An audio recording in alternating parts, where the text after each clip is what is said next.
Alright guys, so this is the last section before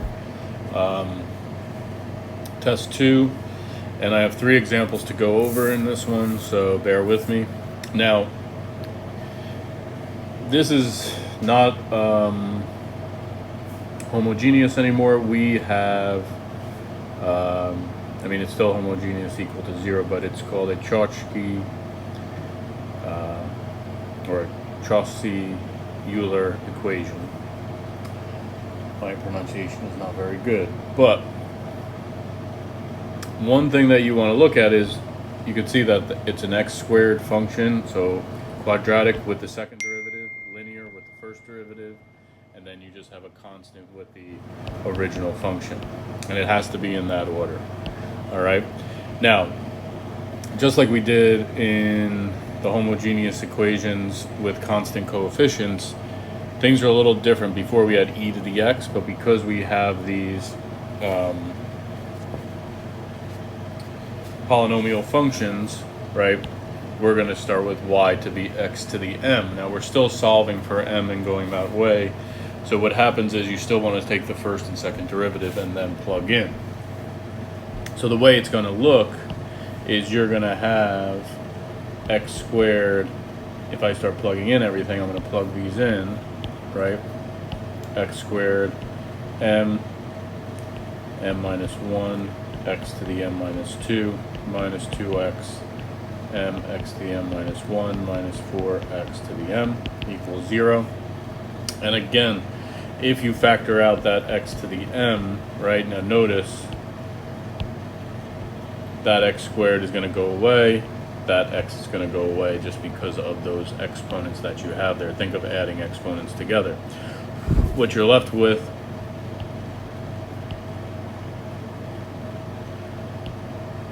is going to be m minus 1 minus 2m minus 4, and then that's equal to 0. Now this m, right, is here. So if we could solve for that m inside, we don't really have to worry about the x to the m. Okay, so really the equation that I want to solve is going to be m squared minus m minus 2m minus 4 equals 0. And this is just done the same way, right? So here, this is factorable, where we'll have m minus 4 and m plus 1, or you could use quadratic, and if you use quadratic you would get a 4 and a negative 1. Now the difference here is, notice what we started with, right? So our y is equal to x to the m, so then I know y1 is going to be x to the 4th, and y2 is going to equal x to the negative 1. So my solution is going to look like y equals c1 x to the 4th plus c2 x to the negative 1st.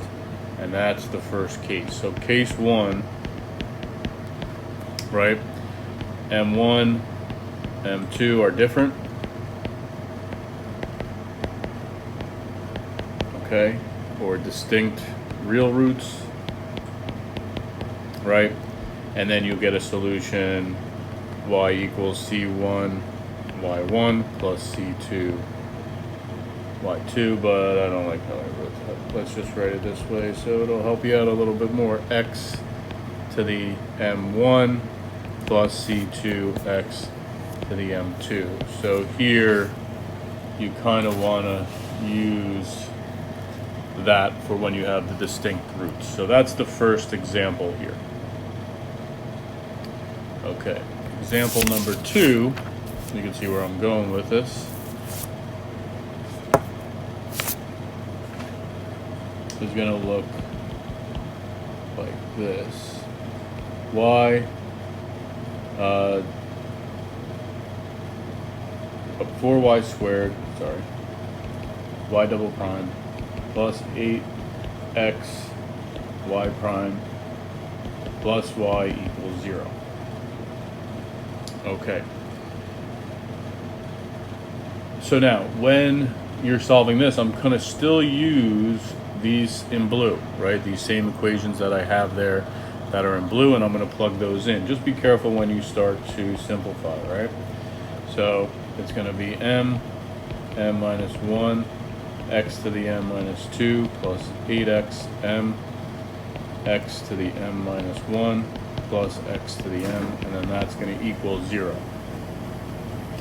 So here again, you could see, right, the x squared, the x, right, those are going to cancel out, and you're going to be able to factor out an x to the m, leaving us with 4m m minus 1 plus 8m plus 1 equals 0. And now I'll get 4m squared minus 4m plus 8m plus 1 equals 0. And again, I'm just going to solve this inside parentheses. So we could factor this, right? You get 2m plus 1 and 2m plus 1. So you can see here this is repeating where I only have m1 to be that negative 1/2. So I know y1 is going to equal x to the negative 1/2. Okay, but let's use that notation to find y2. One thing about this though, I want to put in standard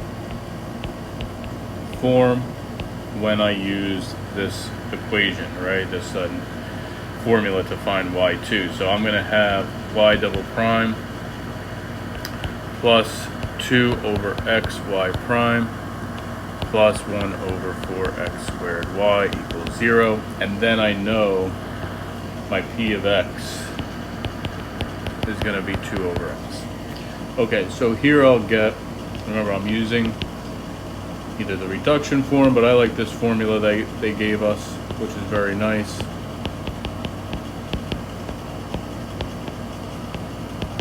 And then this way, for our situation, we could find what y2 is going to be. So y2 is going to equal x to the negative 1/2. We have e to the negative, and then I have 2 over x.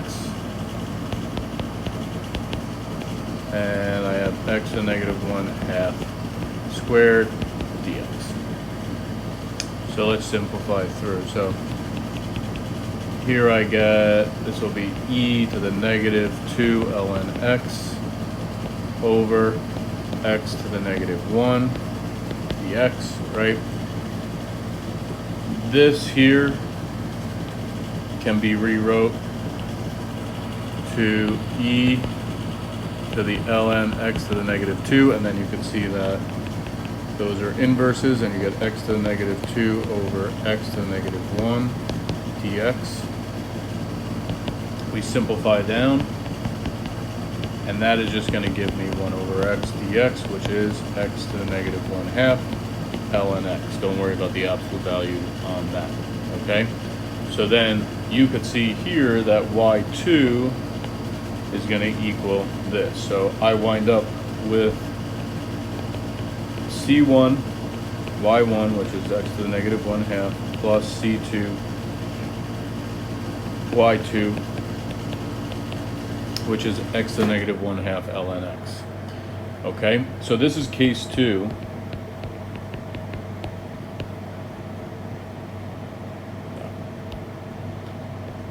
Repeating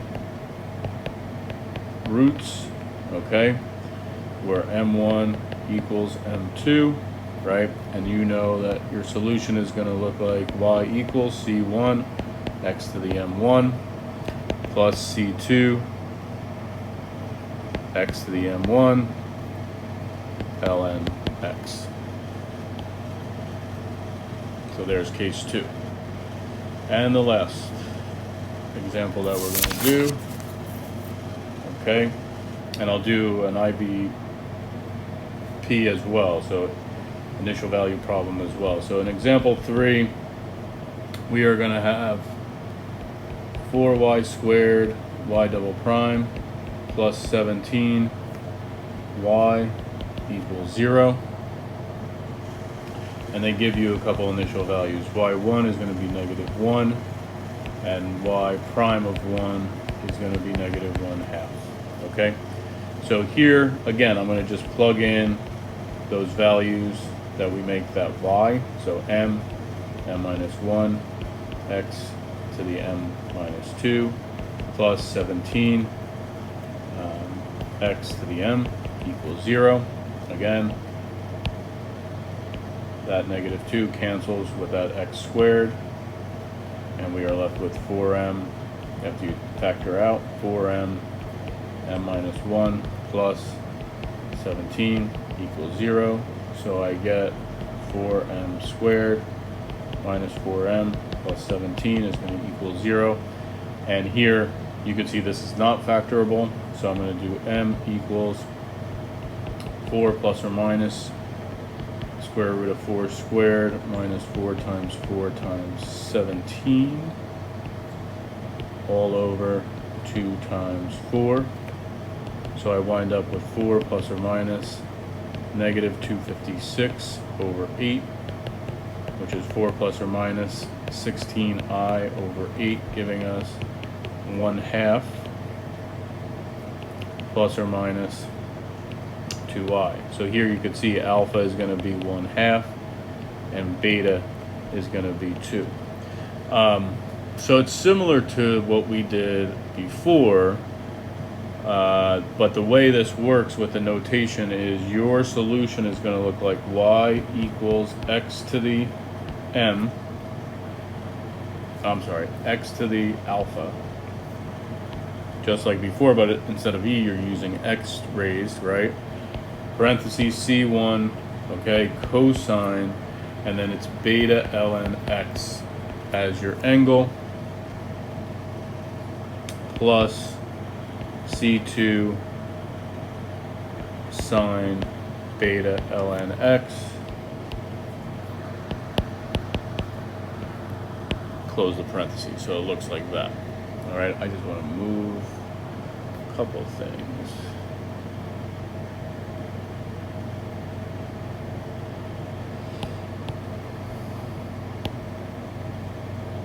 Okay, so that's how it should look.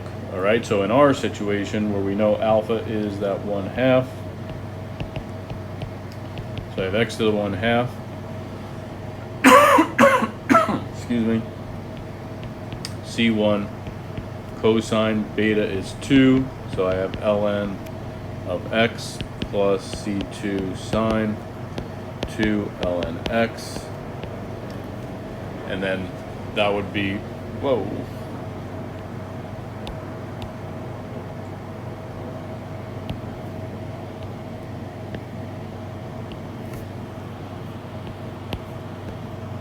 okay, so that would be your general solution there. And now let's just do an initial value, right? Here you get that y of 1 is equal to -1, so we could use that first. So if I plug in the -1 equals, okay, you're plugging in 1, so I get 1, so the 1/2 is just 1, c1 because ln x, so ln of 1, right, is 0. I mean, yep, 0, and cosine of 0 is 1. And then sine of 0 is going to be 1 as well. So I get c1 to equal -1. All right. Now I'm going to do the derivative down here. Okay, so it's a product rule. So you still have that 1/2 x to the -1/2, keep everything.